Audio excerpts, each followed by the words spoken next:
কোভিডের সময় বলতাম যে হাত দিয়ে সাবান দিয়ে কচলে হাত ধোয়া, বিশেষ করে নিজের নাকে চোখে মুখে হাত দেবার আগে সেইটা আবার প্র্যাকটিস করতে হবে।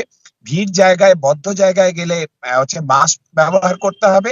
আমরা ভারতবর্ষে কোভিডের জেনেটিক অ্যানালিসিস করতে করতে প্রায় 1 বছর সময় কাটিয়ে দিয়েছিলাম।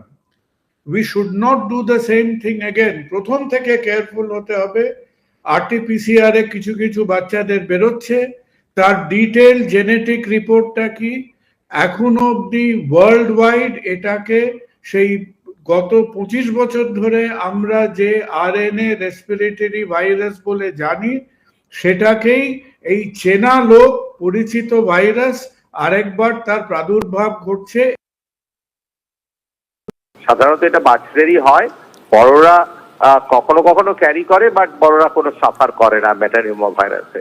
তবে একটা যদি মিউটেন্ট স্ট্রেইন হয়ে থাকে সেটা এখনো জানা যায়নি যে এটার কোনো মিউটেশন হয়েছে কিনা, সেটার জন্য আমাদেরকে ওয়েট করতে হবে। আমরা করোনার সময় বাচ্চাদেরকে মাস্ক পরানো এগুলো বলিনি।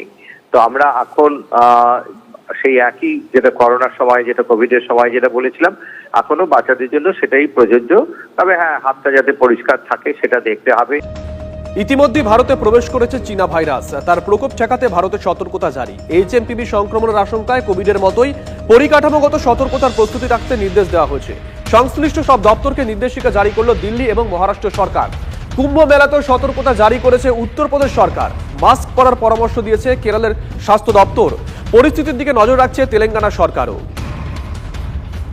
বিশেষ করে বয়স্ক, অন্তঃসত্ত্বা এবং শিশুদের স্বাস্থ্যের দিকে বিশেষ নজর রাখার পরামর্শ দেওয়া হয়েছে।